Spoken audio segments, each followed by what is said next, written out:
Believe we are live right now. What is going on? We're gonna do it today. I didn't want to make this video, but I get so many questions about this Bali versus living in Chiang Mai, and honestly, it might surprise you of my answer if you've been following me. Lived in Chiang Mai for a few months and lived in Bali for literally almost a few years. I'll give you guys a run. Hope this, whew, I love Thailand and I love Indonesia, but I have to say the pros and cons that you're not hearing in other videos. So before we get started, I just want to say thank you. If you're new, my name is Luke, and I make vlogs, make videos, traveling, currently living in Mexico, and want to just find the best way to provide value for you all. So we're going to jump right into it. If you guys who are here in live, I decided to do this live because I want any questions you have, I can answer them as we go. So living in Bali versus living in Chiang Mai. Let's start with where my heart and soul is at in Bali. Let's start with the pros. I'm getting excited making this video. This is so I'm happy to be giving this to you, this information. Bali. So if you guys don't know, Bali is it for me. Bali is Instagram. So any of you guys who love Instagram, who look at the pictures, that's literally what Bali is. Like it's a place where you can go, you can explore. When I first got there, I was surprised at how much your social media mattered to so many people there and how big of a deal it is there. So to get started with the pros, and then we'll get to the cons of Bali, and then and it's compared to Chiang Mai, and then we'll get to Chiang Mai, and I'm gonna give you the pros and the cons of Chiang Mai over Bali. So to start things off, Bali is fun to explore. Bali is so fun to explore. Like there are rice fields, there's mountains, there's camping, there's beaches, there's so many different beaches, even on the same island. You can see at least 8 or 9, easily 8, 10 at least different beaches with different color sand, different water, different kind of waves.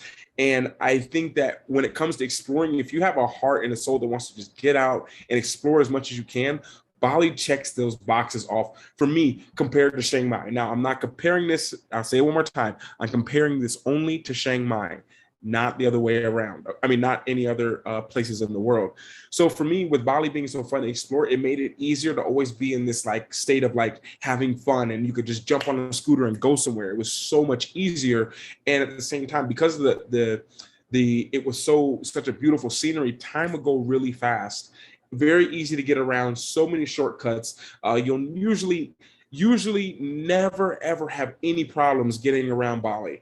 It's very rare that you'll be stopped. It's very rare that there'll be problems that come up for you of people bothering you or harassing you, no matter, even if you're in the small cities. And I feel that when it comes to Bali, that was one of the things that I love most. One of the things that I do here in Mexico is I ride my motorcycle for hours every day. And in Bali, I did the exact same thing with even less cares, because there was never any kind of harassment, never kind of, like I say, I lived there for a year and in 10 months. And I think I was never stopped by the police, and I rode by them all the time. So definitely say that goes to Bali. There's more to explore. If you love waterfalls, you love all this kind of stuff, Bali is perfect for that. The second thing that is a pro over Bali over Chiang Mai is that in Bali, there's a lot less harassment. Like in Chiang Mai, like there was a lot of stops. I saw police stops every day, stopping Westerns, and we're called Westerns. They were stopping us in just riding a scooter, pulling you over, giving you papers, and it was a lot. It was a lot of harassment, and for that reason, I almost felt less inclined to go and explore like I really wanted to. Now, this is Chiang Mai. This is not Bangkok. This is not Phuket. This is Chiang Mai.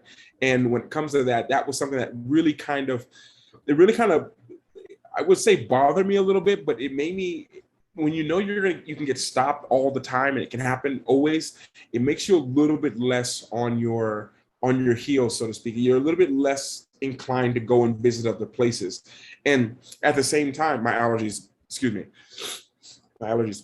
itching. I'm trying not to scratch it while I'm on live. But with less harassment, as well as the people as well. So I would go to small towns in Bali and small cities and villages, and they never bothered. They would look and they'd come up maybe and do something. say something to you like hello, or you're lost, you need help. But whereas when I was in Chiang Mai, for example, and just going outside there, it was almost like people would just kind of come up, and it was just a little bit like, it felt like a little bit too much. That's just in my opinion. I love both the places, but I got to give you the pros. And the last pro I'm going to give you on Bali is that it's more social media friendly, is what I found.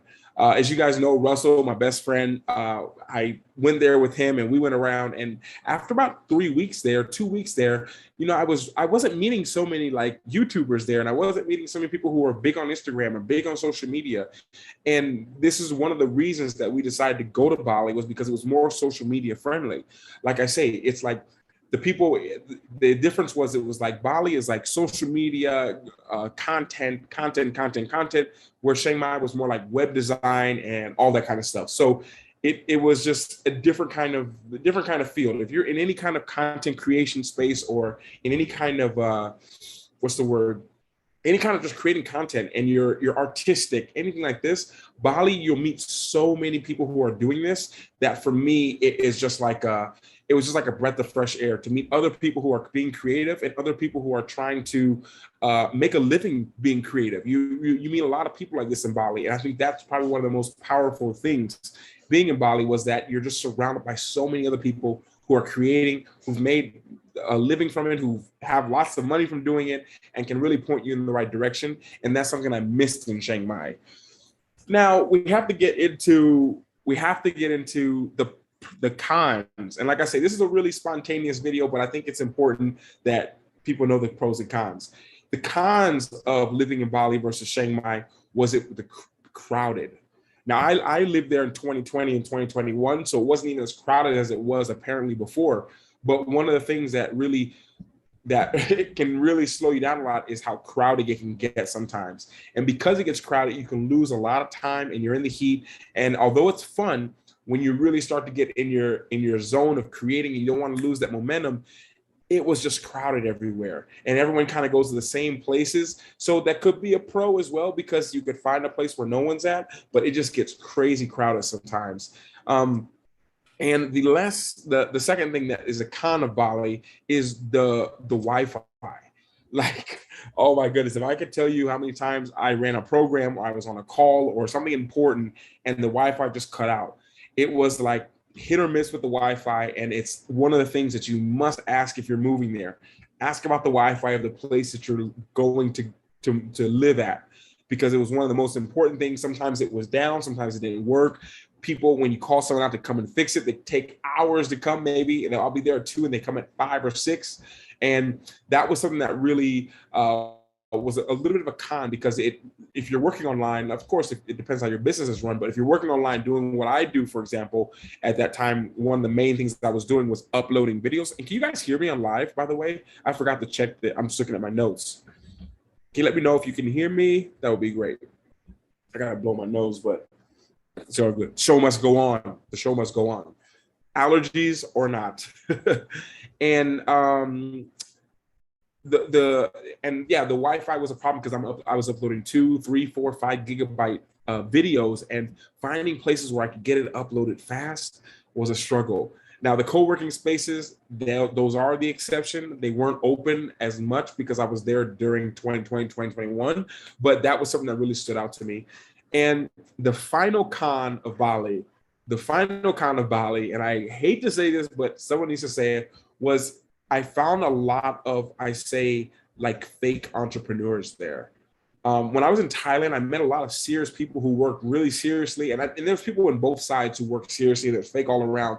But what I found in Bali was I met so many people who 400,000 followers on Instagram, and we go to eat, and they can't afford the coconut. And I was like, but you talk about all this stuff, you're in a private jet. And they're like, oh, well, actually that was done for this, or that wasn't real. And so much of it seemed like there was so much of this need to show like, yo, look how many people I have, how many followers I have, how much money I make. And when I got down to it, there's a lot of people who seem to be unhappy there. And a lot of people who portrayed online that they were doing this, making hundreds of $1,000s a month. And in reality, they were really only living on about $600. I met so many people who were living on less than $1,000, which is perfectly fine. I did that for a few months when I first got there. But they were portraying social media and their life as if they were killing it online, working every day, trading, doing all. And I was just like, wow, why don't you just let people know the truth?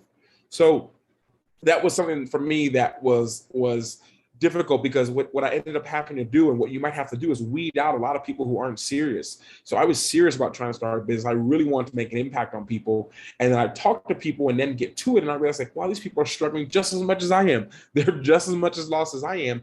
But they're portraying it like they're just killing it. So that was one of the things that stood out to me as a con. That was a con for living in Bali, was that.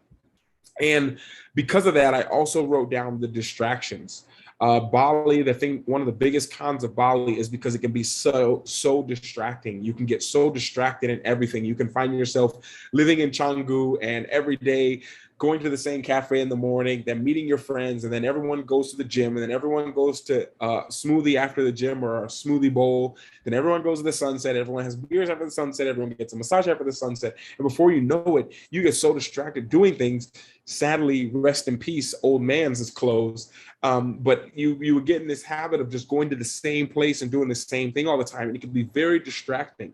I think one of the biggest things that made a big turn in my business was by me staying in, because it was such a distraction living there. And I think that when you're looking for a place to go, a lot of you guys want to find like a home base and you want to go to a place where you can work. And Bali, the con of it was because of the distractions, where if you're not careful and you don't really set clear boundaries with other people, with other friends, with whatever it is, you can lose yourself and just end up doing the same thing every single day while you're there. And trust me, I did this probably for months going in Asia, and you really just got to get on that routine.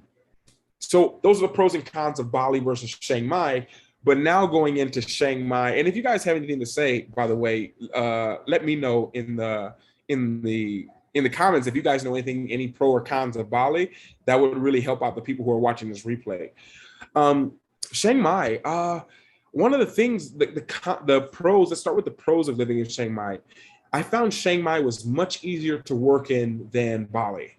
It was much easier to work in. Okay, it didn't have the social media and the people and everything like Bali did, but it was so much easier to work in because it seemed like everyone there was just so focused on work. Like everyone was so focused on work, and there were so many cafes that almost all of them when I was in Chiang Mai had AC. I can't remember the name of the big mall that's in the center of Chiang Mai. Maybe someone can help me in the comments even after watching this.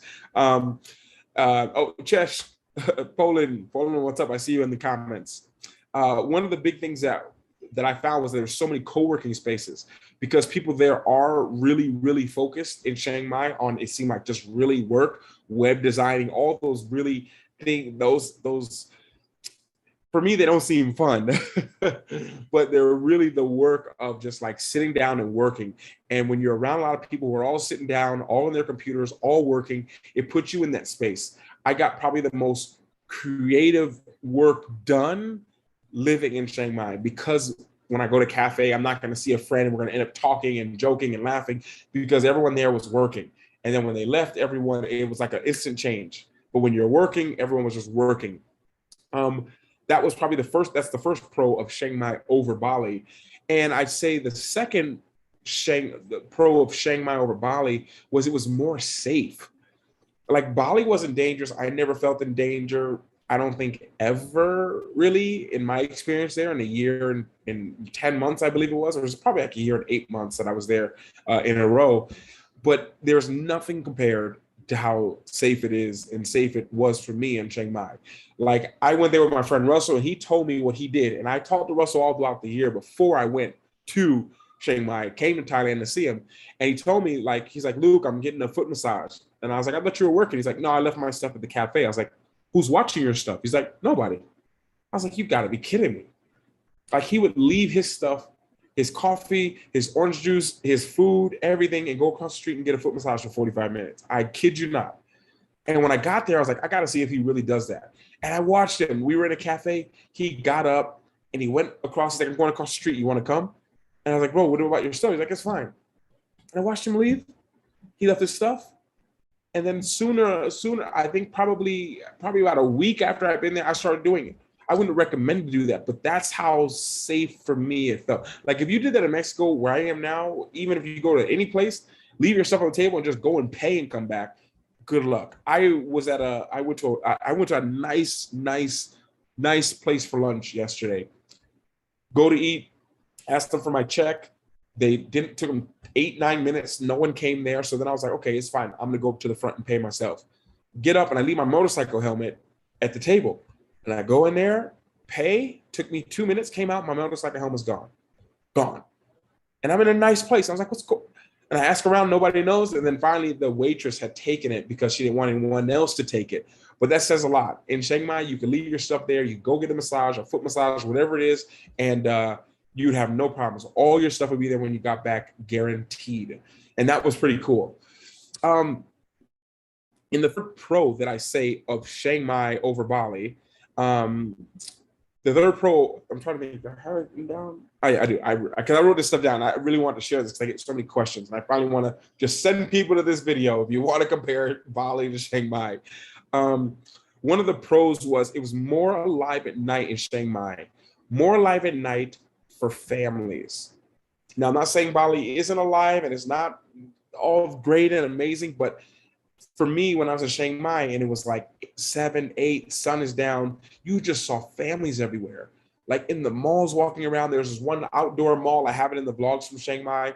And I'm talking about it was a beautiful thing to see, just families walking around, families walking all around in Chiang Mai. And that was so beautiful for me because I thought of like future version of me with my family and everyone there. Like I'd feel perfectly safe there. Whereas in Bali, of course, it's more alive at night, but most of the time it's alive at night for going out to party and drinks and all that kind of good stuff. So it's a different kind of alive at night. So having that there makes Chiang Mai a much more chill place. Now there's no beach, but it was still chill. And I know this is live, but I need to blow my nose. I don't want to be sitting here sounding all stuff. Give me 1 second, guys.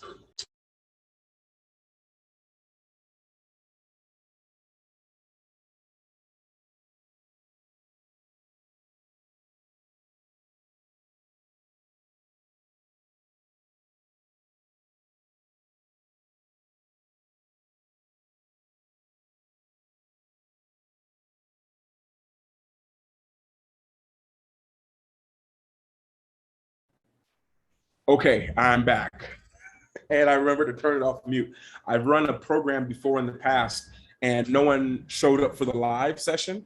So it was just going to be a recording for everyone to watch. And I recorded the whole thing on mute, had to do it all over again. But not happening this time. I'm here, I'm back. And by the way, can we get the likes up a little bit, guys? What's up, man? I'm giving you guys so much information and value. You guys gotta, it would be nice, it would feel nice if someone could leave a like. That would mean a lot.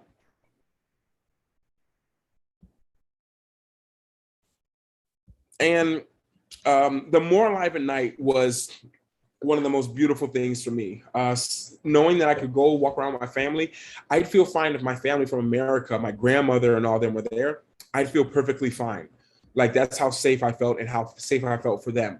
Whereas in Bali, it's different because in the night with families, like once the sun goes down and the sun goes down around 5 or 6 o'clock, you know, maybe there's a couple malls open, but you have to take a scooter there normally. You're not really walking anywhere in Bali, where in Chiang Mai, you walked everywhere. I didn't even have a scooter when I was living in Chiang Mai.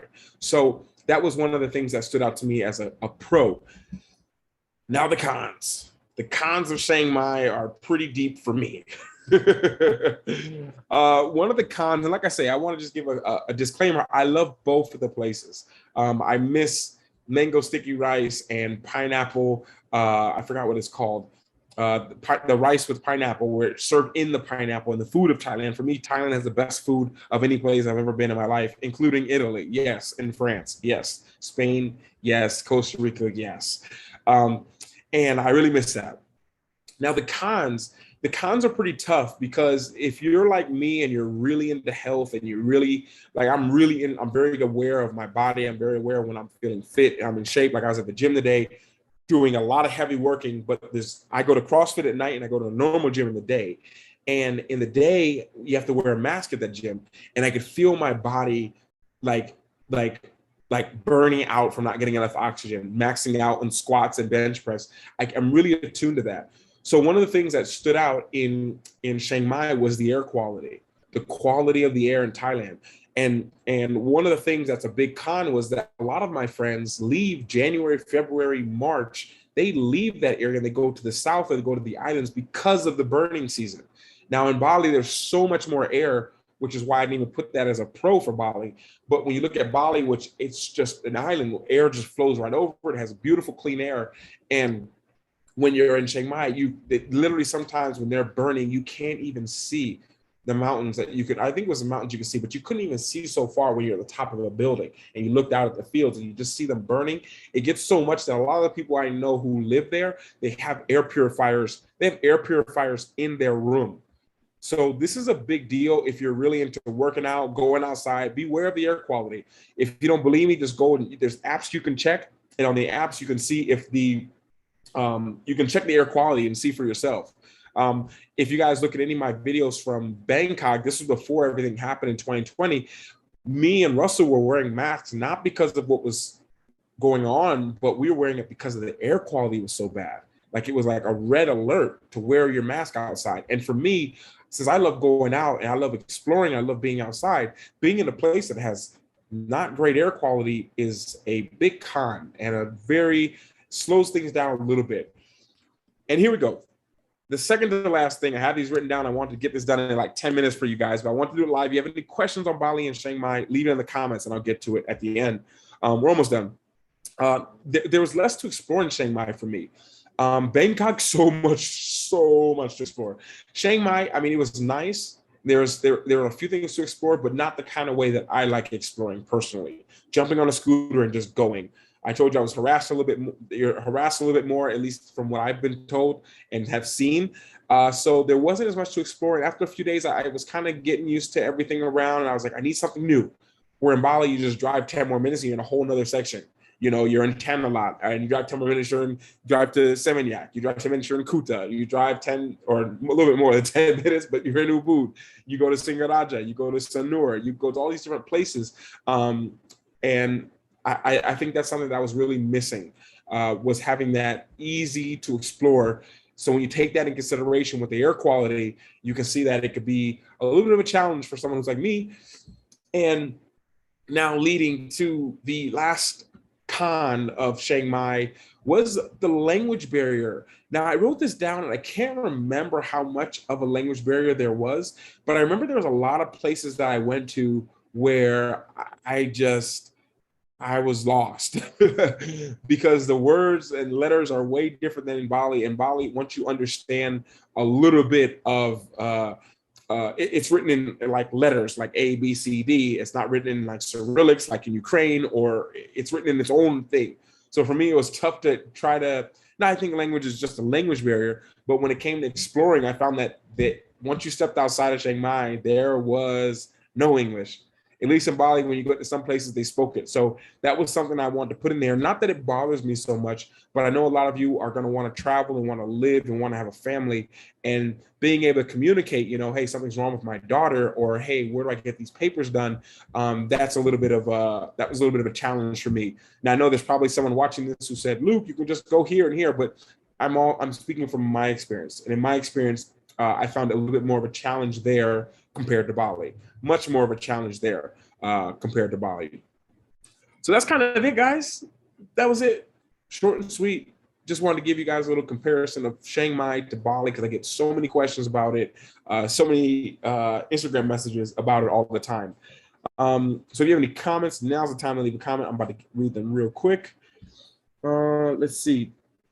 Does it have cow soy? I don't know what that is. I don't think. Kiev, Privit. Volume is good. Perfect. Hi, thank you for your video. One of your videos gave me this push-up to go. It was hard because it was not just traveling. It was for a funeral. It was so hard. Thank God for you. I feel God used you. I appreciate it. Thank you so much. And yes, I mean, I always tell people, you know, I think in my life, I have been blessed for the sole reason to be a blessing to other people. That's it. Like, that's why I'm here. Like, I love to be a blessing. I love to help out. I love to give. I love to just be there for you guys. So yeah, thank you so much for being here. I want to get some of these videos out. I know we talk a lot about like a lot of philosophical stuff, but I want to sometimes get some videos out here that I get asked a lot. And Bali versus Chiang Mai is one of the big questions. So if you have any other questions, or if you're watching the replay of this, just drop me a comment if you have questions on 2 other places or anything you want to hear the pros and cons of. Because when I feel like not speaking so like philosophical, I'll make these kind of videos, because these are like a relief to my brain and it brings back good memories of being there. Yeah. Hello from Ukraine. Ukraine. Hello. Привет. Jak sprawa. Jak sprawa. Tips for learning Spanish. Okay, we're gonna get into it. And I guess I can relate this back to Bali and Chiang Mai, because this is how I learned to speak a little bit of Balinese and Indonesian, is because I use the same tips. And that is, learn how to be like, learn to you want to learn the beginning of sentences. So you need to learn like I want, I need, I have, where is. Like, these are the phrases you need to learn.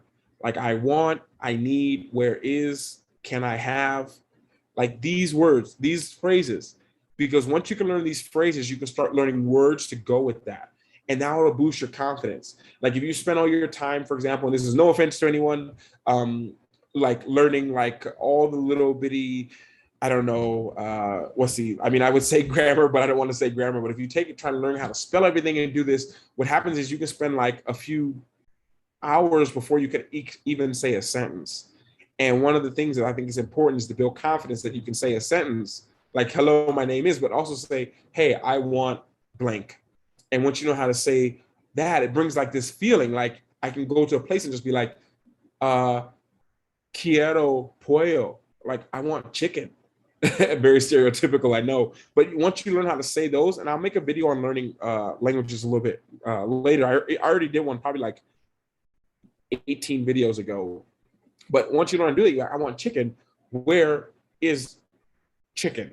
Like, you could just literally say sentences like that, and people will point you in the direction. You'll be like, wow, I'm learning the language. And that compounds over time, and that makes you want to learn it more. So on that note, thank you for being here. Thank you guys for watching. I hope you got something from today's quick, short, sweet episode. But just wanted to give you guys, add some travel tips and travel things like that in here. But on that note, I'm going to finish my kombucha and have some of my oatmeal no-bake cookies. And I will speak to all of you beautiful humans later. Another live coming soon. I got some really cool news. Got some cool news I'll share with you. And maybe we'll be having this live, the next live, in another place, because got some cool news. But yeah, take care, guys. Thank you for being here. Any questions you have on Bali and Chiang Mai, leave it in the comments and I'll get back to it soon. De nada. And hasta luego. And for my people from Ukraine,